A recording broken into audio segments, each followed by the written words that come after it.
Aqui nós discutimos estratégias para você dobrar o seu faturamento. Mais focado para quê? Para cirurgiões dentistas. E hoje nós vamos falar um assunto para poder converter a nossa venda, sobre as formas de pagamento.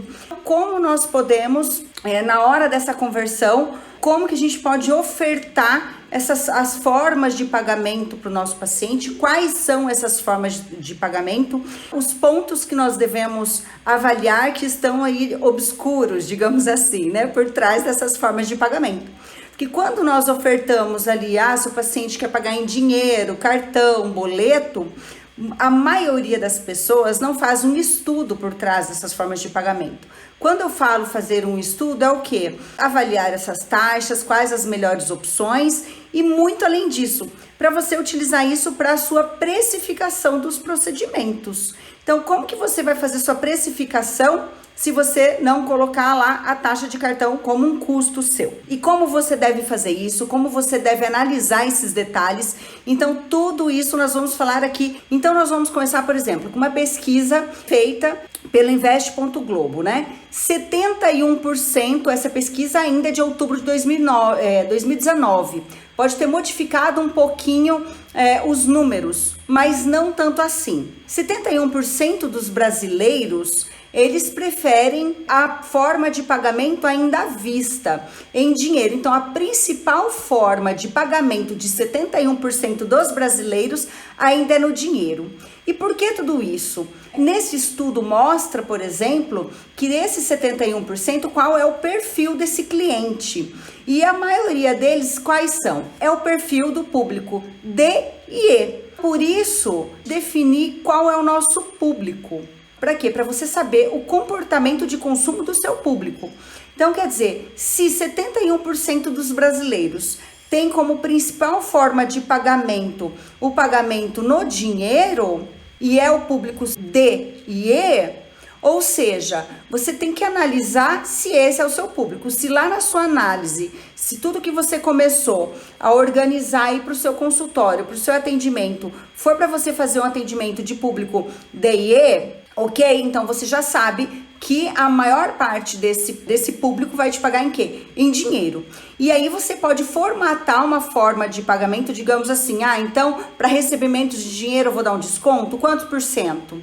Mas para isso você tem que ter feito a precificação dos seus procedimentos, para você saber até onde você pode chegar com esse desconto ou esse valor, não vamos falar aqui desconto, né? Esse valor diferenciado para forma de pagamento à vista em dinheiro, para que você não tenha um prejuízo ou uma margem de lucro muito pequena. É de extrema importância esses detalhes. Quem é o seu público?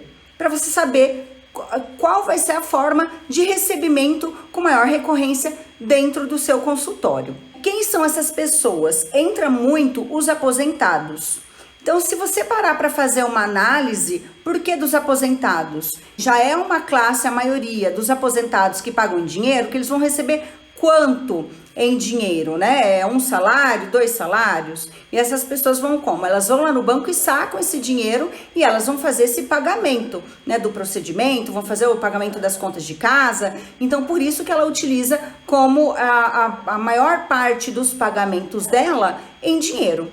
Ou seja, se você tem um público que é público CDE, que é a maior faixa aí que utiliza o dinheiro como forma de pagamento, e se você destina também, eu vou trabalhar bastante com protocolos, implantes dentários, reabilitação, prótese. Olha que legal, você já sabe que é dentro desse público, você já sabe qual o comportamento de pagamento deles. Então, você pode trabalhar uma linha de um preço muito diferenciado para pacientes que pagam no dinheiro à vista. Quando eu falo no dinheiro à vista, porque pode ser à vista no débito, mas vejam que eu estou falando que 71% dos brasileiros têm o comportamento de pagar as contas dele em dinheiro. É importante você traçar isso, saber disso, para poder traçar as formas de pagamento que você vai ter no seu consultório. E muitos também dessa faixa dos pagamentos à vista em dinheiro, eles entram na classe dos desempregados que estão com as contas muito alinhadas, digamos assim, né, bem ajustadas, bem justas ali no orçamento,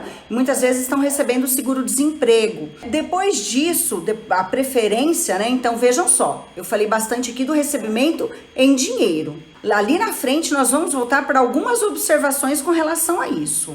Qual é a segunda preferência em forma de pagamento? Cartão. Se é a segunda preferência, tem alguns detalhes dentro das pessoas que fazem pagamentos com cartão, que seja ele de débito ou de crédito, normalmente elas têm a média. Então a média a gente sabe que tem uns que é muito e outros que é pouco, então é a média, né?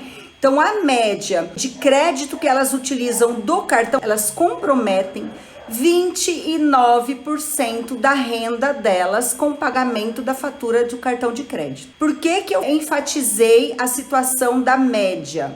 Porque quanto mais baixa a renda, quanto mais vai para o público C, depois D, depois E, é maior o comprometimento dela do salário com a fatura. Isso não sou eu que estou falando, isso foram pesquisas feitas, se vocês procurarem aí na internet, comportamento da população brasileira com relação a consumo com cartão de crédito, é isso que vocês vão encontrar, a média desses números. Mas Fabiana, eu sou dentista, para que eu vou querer saber que a média do consumo, a média da ocupação do salário, que tem o comportamento de consumo, de aquisição em cartão de crédito ou débito, elas ocupam 29%.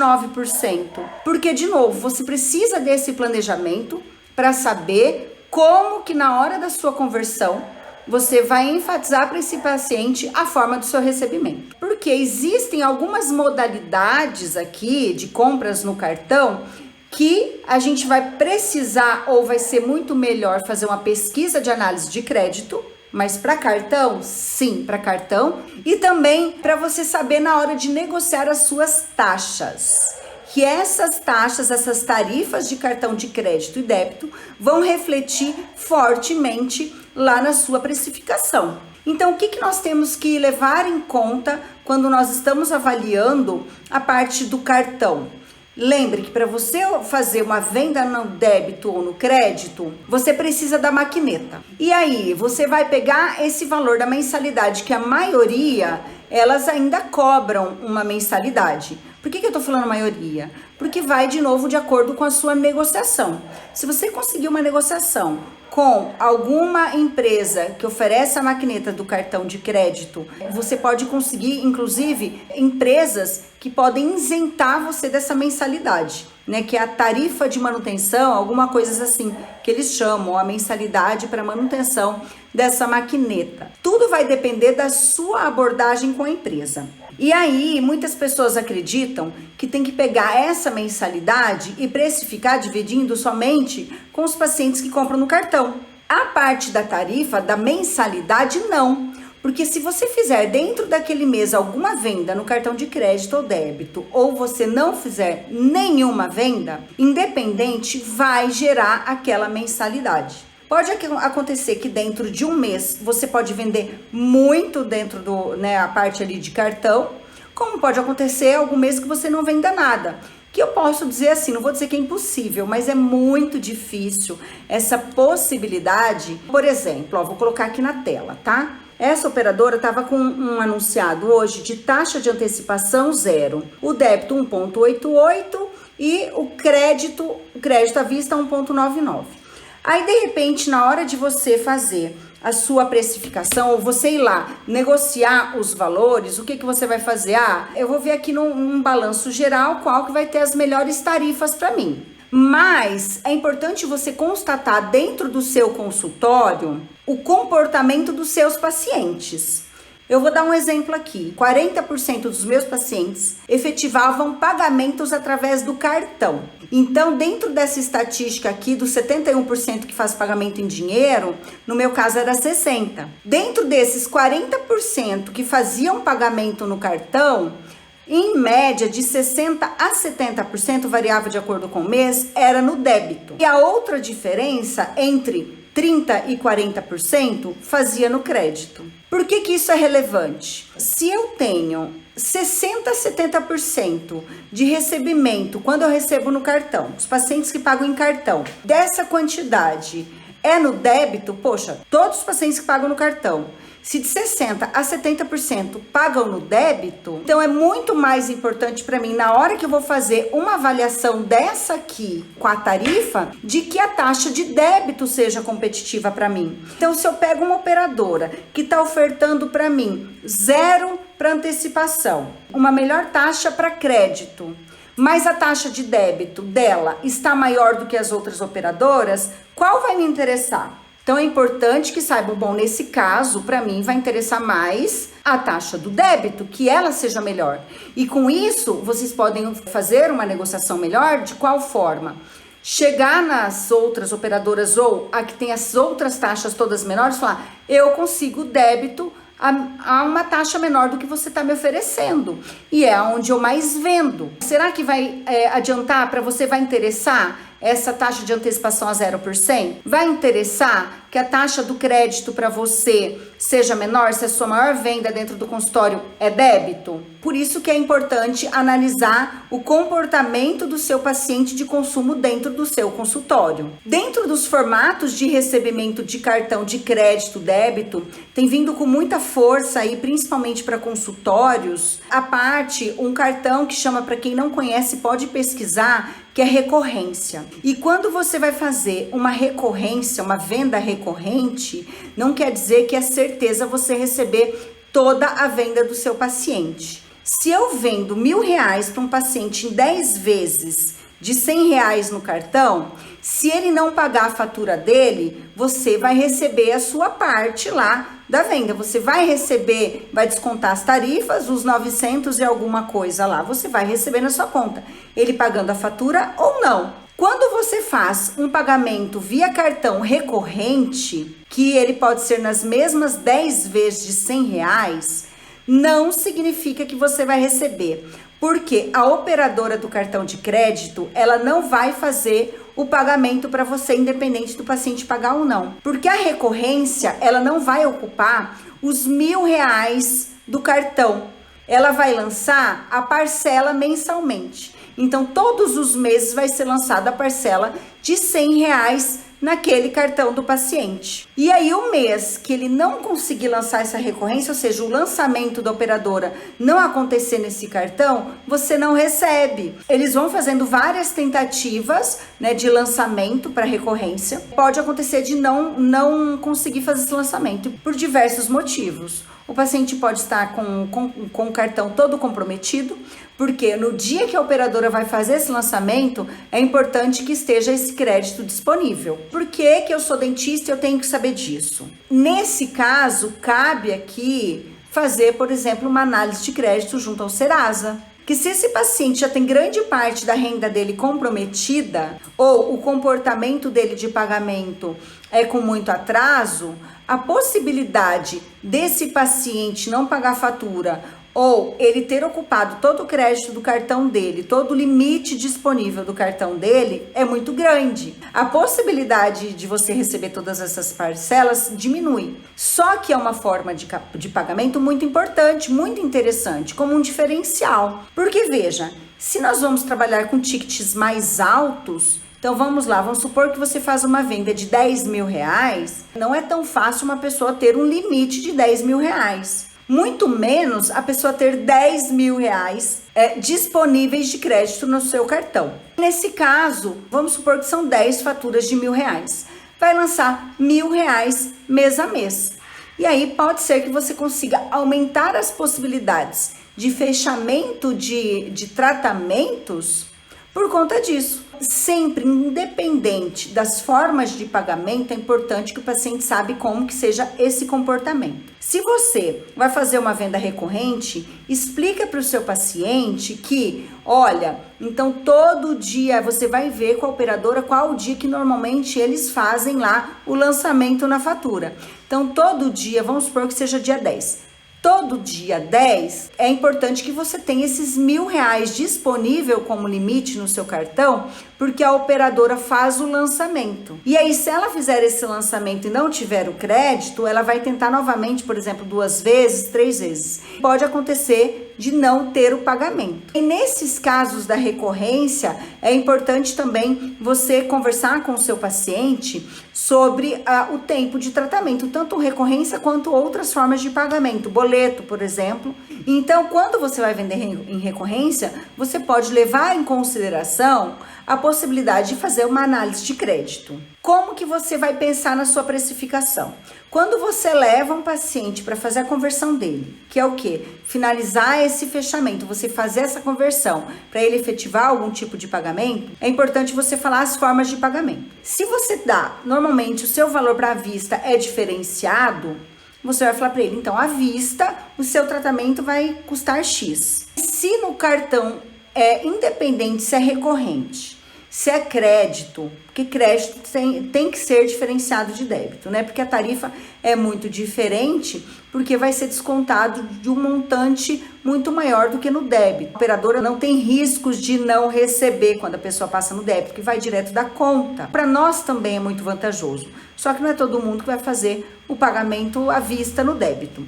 Mas é importante, quando você passa no crédito, a sua precificação, se você quer embutir esse valor para o paciente, é importante que não sejam valores diferentes. Por exemplo, olha, eu parcelo em até 10 vezes, mas se você fizer no cartão, vai ser X a parcela. Se você fizer no boleto, vai ser diferente, vai ser mais ou vai ser menos, porque não tem a tarifa do cartão, é menos. Ou porque a possibilidade da gente não receber é maior, de repente, você vai querer cobrar mais. É importante que você faça um planejamento dos seus parcelamentos que sejam todas o mesmo valor de parcela, o mesmo valor de acréscimo.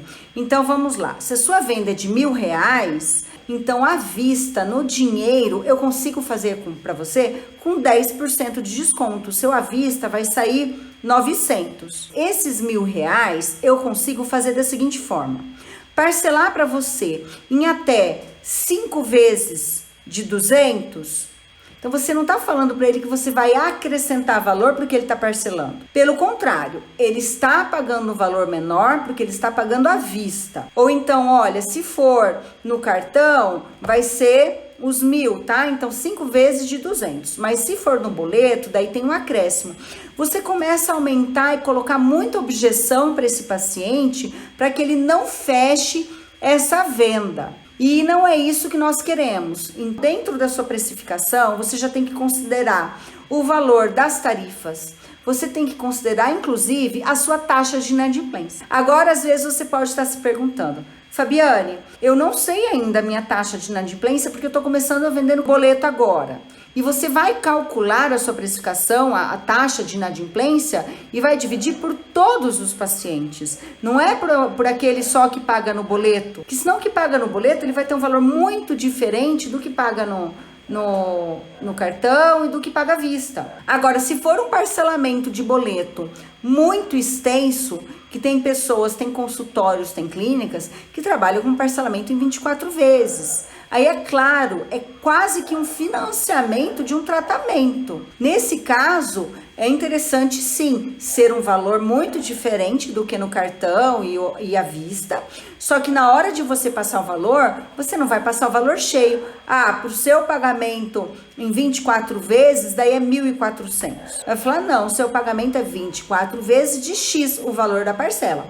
Porque o que o paciente grava é o valor que ele vai pagar por mês. Quando você fala em vendas de boleto ou cartão recorrente, se você quiser colocar como sistema de pagamento a recorrência no cartão e quiser colocar a parte aí de pesquisa de CPF junto ao Serasa, para você ter uma segurança maior, é muito válido. E também vale muito a situação de você, se você colocar a parte, por exemplo, de boleto, tem que fazer essa pesquisa. E algumas coisas aqui que vocês com certeza não devem ter conhecimento. Por que eu vou falar com certeza? Porque em diversas mentorias que eu tenho aplicado, as pessoas têm demonstrado que não sabiam. E até eu mesma não sabia disso há muito pouco tempo atrás. Quando eu comecei a fazer as vendas no boleto, que eu tive esse conhecimento, porque eu fui pesquisar a fundo como que fazia as vendas e as possibilidades de inadimplência ou não, para eu poder fazer a minha precificação, que eu fui saber desses detalhes. Quando você faz uma pesquisa no CPF do paciente, você tem uma série de coisas que você pode escolher que venha nessa pesquisa, como por exemplo, eu quero saber se o paciente está negativado, eu quero saber o comportamento de consumo desse paciente, eu quero saber qual o score geral desse paciente. Eu quero saber o comportamento de pagamento desse paciente. Tudo isso é possível você saber através da consulta. Quanto mais você agrega serviços na consulta, mais caro é essa pesquisa. Voltando à importância de você saber qual é o seu público, a importância de você saber a sua precificação, como que você vai distribuir todos esses custos. Porque uma pesquisa completa pode te custar, por exemplo, R$50. Enquanto uma pesquisa comum, que é só ver se a pessoa está com nome negativado ou não, custa 10. Então a diferença é muito grande. Aí você pode parar para analisar a seguinte situação: se eu vou fazer uma venda de R$300 no boleto em 3 vezes de R$100, compensa você fazer uma pesquisa que vai custar R$50? Quanto tempo vai levar esse tratamento? Esse tratamento ele vai levar por volta dos 3 meses? Então você não precisa ter esse gasto de uma pesquisa tão cara. Agora, se você vai fazer uma venda de R$10 mil, é válido que você tenha esse custo maior aí de uma pesquisa mais completa. Porque você vai saber o comportamento. Se essa pessoa tem um comportamento de consumo que não é o que equivale a você sentir uma segurança para que você faça essa venda no boleto, não fecha a venda. Fala, olha, não foi aprovado o seu crédito para venda no boleto. Agora, se ela tem um comportamento que ela paga em dia ou com pouquíssimos dias de atraso, mas não tem pendência, em algumas pesquisas vocês conseguem, quanto mais completa, mais dados, claro, saber inclusive o comprometimento da renda daquela pessoa, o quanto que ela já tem, a porcentagem que ela já tem comprometido, para você saber o que teria disponível então para poder fazer essa venda ou não. Quer dizer, se uma pessoa tem um comprometimento de 80%, o valor que ela vai pagar do seu boleto é 10%, poxa, cabe, né? Ainda sobra 10%, tá aí esses outros 10%, ela vai conseguir ir no mercado fazer compra? Não. Então, a possibilidade dela vir a ter inadimplência com você é muito maior. Então, são essas análises que você tem que parar e pensar para colocar essa venda do boleto. Ah, Fabiane, mas é tanto detalhe que eu prefiro não vender. Pelo contrário, se você se organizar e realizar processos internos, desenhar isso dentro do seu consultório, para que tenha pesquisa, faça uma planilha, ou até pesquisa no Google mesmo, formulário básico de crédito, de análise de crédito. Você pode achar alguma planilha ali que vai te auxiliar para essas análises. Você tendo esse formulário, que conforme você vai colocando os dados que ele vai ter ali para você pedir para o paciente, ele vai te dar essa análise de crédito, se tá boa ou não tá, você faz a venda. A partir do dia que eu coloquei a venda de boleto no meu consultório, que eu fiz teste, por exemplo, em uma clínica eu coloquei, na outra não, para eu ver como que seria as vendas durante um determinado tempo. Eu tive a venda, um aumento no faturamento do mês de R$80 mil. Então, é válido a venda no boleto? Quais são as pessoas que vão comprar no boleto? Então, vai estar dentro daquela análise que eu mostrei lá no começo da nossa live, que são das pessoas que fazem a compra através do dinheiro, do à vista em dinheiro. Porque são pessoas que provavelmente não têm um cartão de crédito, elas preferem pagar no dinheiro, por quê? Porque elas já recebem muitas vezes o dinheiro, ela vai lá sacar, se é um aposentado, tem que ir lá sacar, não entra numa conta corrente, por exemplo. Então, pouco essas pessoas trabalham até mesmo com conta corrente. Elas alegam, tá lá nos estudos, que elas conseguem fazer um controle financeiro melhor, elas pagando em dinheiro. Então, são essas pessoas as mais propensas a fazerem o pagamento para você, a solicitação como forma de pagamento do boleto. E aí, se o seu público é o público CD, ou DE, ou CDE, vale pensar. Se o seu público é um público A, B, vale você fazer a venda no boleto? Você vai ter, essas pessoas, elas têm um comportamento de consumo via boleto? Bem pouco. A possibilidade delas vai ser no cartão de crédito. E muitas vezes não vai ser nem no recorrente. A maioria vai ter o crédito liberado. Agora, se for um ticket muito alto daquela venda, pode ser que nem essas pessoas, às vezes, não tenham, sei lá, um tratamento de 30 mil, e aí às vezes ela não tem aquele crédito lá, que daí tem que dividir, às vezes vai dividir, sei lá, em 10 vezes, em 3 vezes, em 4 vezes, não vai ter aquele crédito disponível, e aí é válido a pesquisa para você ver, então, a venda recorrente. Então veja, quanto mais as possibilidades, quanto maior as possibilidades nós temos de ofertar formas de pagamento para o nosso paciente, melhor, desde que seja explicado para eles todos os detalhes. Coloque, inclusive, no contrato, é importante que sempre tenha um contrato de prestação de serviço, a forma de pagamento, a descrição da forma de pagamento. Para vendas em boleto, vendas com recorrência e vendas, vamos falar desse primeiro, tá? Pagamentos em boleto. E podem pensar até mesmo para venda recorrente no cartão, vocês fazerem uma promissória do valor total, mesmo você gerando todos os boletos e entregando na mão do seu paciente. É uma dica de ouro, porque você vai fazer uma única promissória do valor total. Vamos supor que essa pessoa deixe de pagar algum boleto. Importante que no boleto tenha a descrição de todas as formas de pagamento. O que eu quero dizer?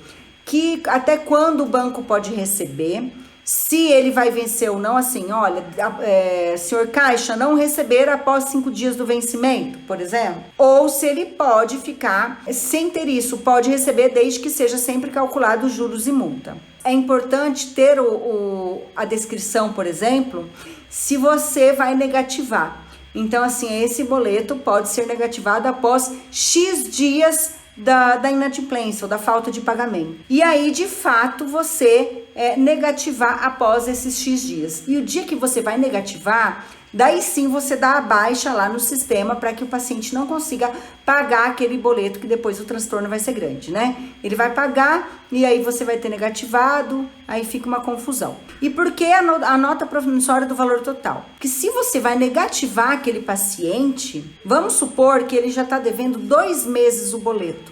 E você resolve deixar, você tem como protocolo assim, depois que acumulou 2 boletos vencidos que eu vou negativar. Ao invés de você pagar por cada boleto, então vou negativar e eu vou ter que pagar a tarifa individual, você negativa a promissória. Nossa, mas daí vou negativar a promissória do valor total? Sim, é importante que isso esteja escrito lá no contrato de prestação de serviço. É assim que, por exemplo, os bancos fazem. Quando acontece algum atraso e o banco vai negativar, ele não faz a negativação do valor da sua parcela. Ele faz a negativação do valor do seu contrato. Ter essa negativação do valor total do tratamento, do procedimento, vai aumentar as possibilidades dessa pessoa não conseguir fazer compra em outro lugar. E ela vai ter que fazer uma negociação com você. Então, você vai conseguir aumentar a possibilidade de recebimento. Se você tem como critério a análise de toda a parte ali de pesquisa no Serasa com relação ao comportamento daquela pessoa, se ela está negativada ou não para fazer a venda, aos poucos você vai conseguir saber os números da sua porcentagem de inadimplência. E com isso, essa porcentagem de inadimplência, você pode colocar na sua precificação de todos os seus procedimentos do consultório, de todos os pacientes. Então, aquele paciente que está pagando à vista, aquele paciente que está pagando no cartão, parcelado, no boleto, independente, isso está diluído de tal forma que é um valor muito pequeno, ele está embutido na sua precificação.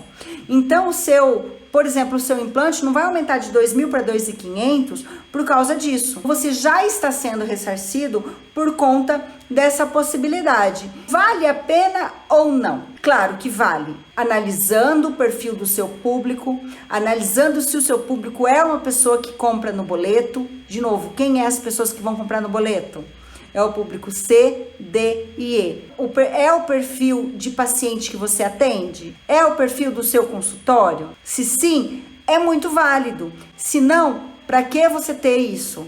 Não tem necessidade. Você só tem o quê? As formas de pagamento de cartão, recorrência, se você colocar recorrência, ou pagamento no dinheiro. Se você resolve fazer venda através de boletos, lembre-se de sempre pesquisar os valores das tarifas no banco. Quais tarifas são essas? Tarifa de emissão de boleto e um detalhe muito importante. Os bancos, quando vencem o boleto, eles também te cobram uma tarifa. Por isso que é importante você saber o valor dessa tarifa para colocar lá como multa na hora que você vai emitir o boleto do seu paciente. Se a tarifa é de 5%, você pode colocar no mínimo, você deve colocar no mínimo como 5% de multa, né? Se o paciente não pagar em dia. Então é importantíssimo você saber esses valores, não simplesmente sair gerando os boletos sem colocar essas tarifas. Quando a cada 30 dias que venceu aquele boleto e ele não foi baixado no banco, o que é baixado no banco? Se a pessoa não fez o pagamento, o banco gera outra tarifa. Então, a cada 30 dias ele vai gerar uma tarifa de X para você. E isso tudo você tem que saber para colocar lá nas anotações do seu boleto. Nossa, mas então tá muito difícil para eu passar para recebimento de boleto. Não, é só você ajustar isso com o seu gerente e você alinhar as descrições no seu boleto. Então, se é 5%, você sabe que é 5% que vai cobrar de multa mais X% ao dia de atraso. Vai ser diluído.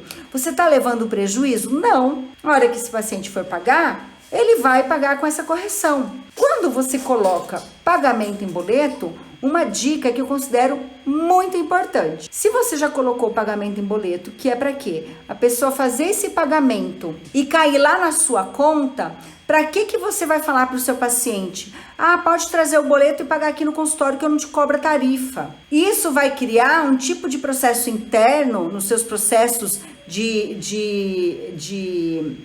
processos internos de funcionamento do seu consultório, vai criar uns dificultadores. Isso talvez pode não ser interessante para você, porque daí, aquele mês que o paciente não pôde pagar e vai ter que atrasar um pouquinho, ele vai resolver pagar lá para você. E aí, ele vai falar o quê? Não, mas doutor, você falou para mim que se eu pagasse aqui no consultório, você não me cobraria tarifa. Quando você vai dar a baixa do boleto lá no banco, você vai pagar a tarifa pela baixa. Mesmo se o paciente não pagou o boleto, você baixou, você vai pagar. Ou seja, o paciente atrasou, você resolveu não cobrar a multa, não cobrar os juros, não cobrar a tarifa e você vai pagar para o banco. E aí daqui um pouco você vai falar, eu não quero mais vender desse jeito, também aumentando o trabalho.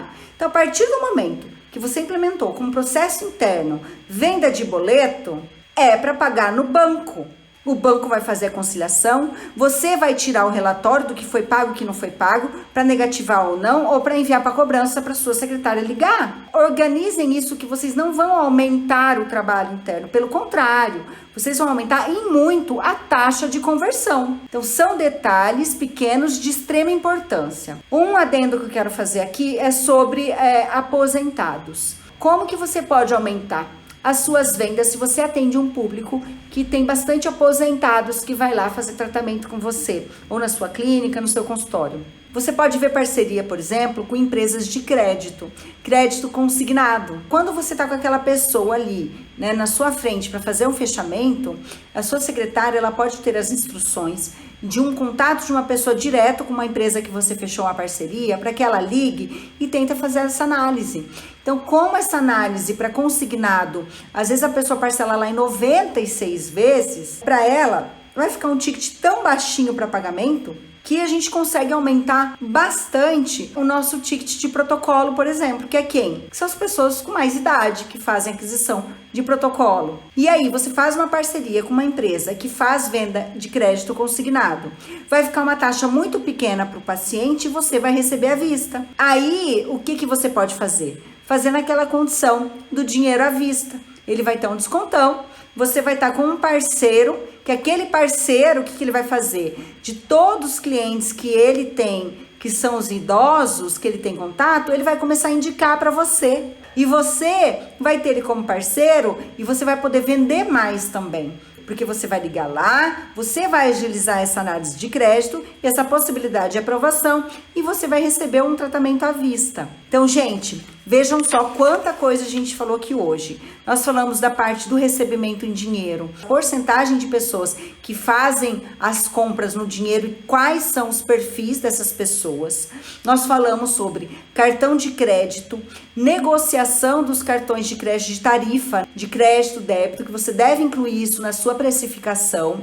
Nós falamos aqui da possibilidade do crédito recorrente no cartão, e que é importante fazer também essa análise de CPF, porque não significa que você fez a venda do crédito recorrente, que a operadora do cartão de crédito vai pagar para você. Então, não se esqueça desse detalhe. Análise se você vai fazer antecipação ou não desse valor e se você, dessas negociações de tarifa com as empresas, como você deve fazer essas vendas do boleto, qual é o público, se vale a pena para você ou não, vai depender do público que você atende. Quando você for fazer a análise ali, a negociação com as maquinetas, tá? Esses valores podem ser a mensalidade, não esqueçam, ela deve ser incluída na hora que você vai precificar todos os procedimentos, independente da forma de pagamento do paciente.